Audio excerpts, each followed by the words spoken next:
Hello Live Wires, Heather Boyd Wire here, and today it's Tip Tuesday. Today I'm going to show you my special hack on how to make spirals the easy way. I've used this technique in many of my tutorials and my live streams, but I didn't have a video dedicated to this magic tool, which is my little ring cone. It comes in a set of 5 ring display cones, and I use them as a tool. So I have 18 gauge artistic wire, this is copper, and I have 16 gauge aluminum wire. Then I have my cutters, my flat pliers, my round pliers, and some larger round pliers.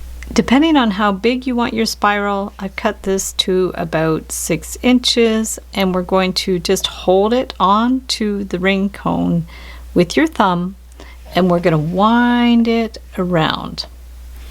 If you want it bigger, move it down,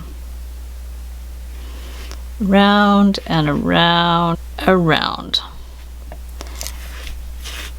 So you're going to have this configuration. We want to clip this end flush, and you'll see it's still curved around there. We'll take the round pliers and just hold it right at the end, flick of the wrist, just twist it around to close that. And then we're going to take our flat pliers and press it down. And then we want to hold this with the round pliers and gently rotate it in to get it started. And then you can actually push it down with your fingers.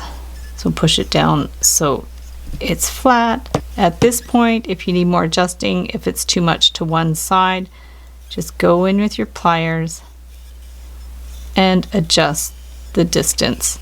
You can do it by hand as well. So once you're at the end, you have a couple of choices.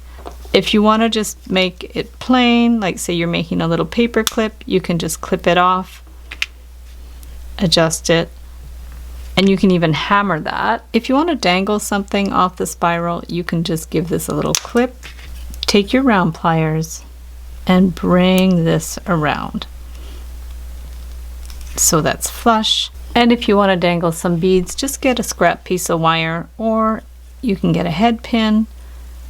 Just turn the end if you're using wire like that, and we're going to put some beads on.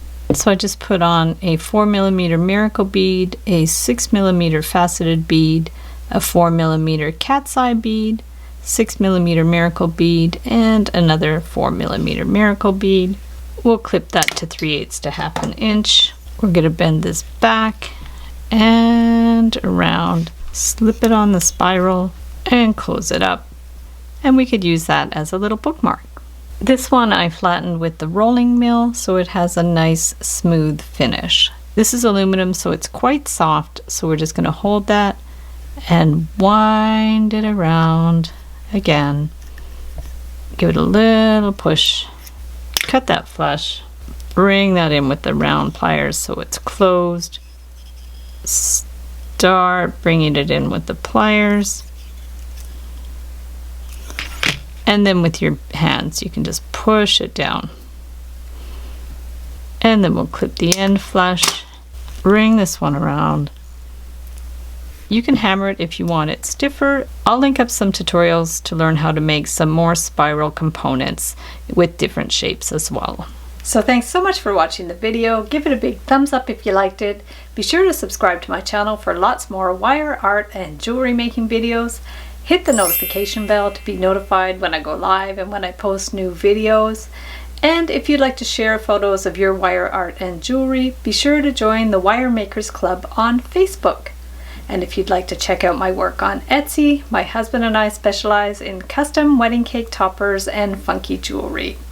I also have a mailing list, so if you'd like to sign up below, I'll send you my Wire Art Essentials ebook. So thanks again for watching, and we'll see you the next time.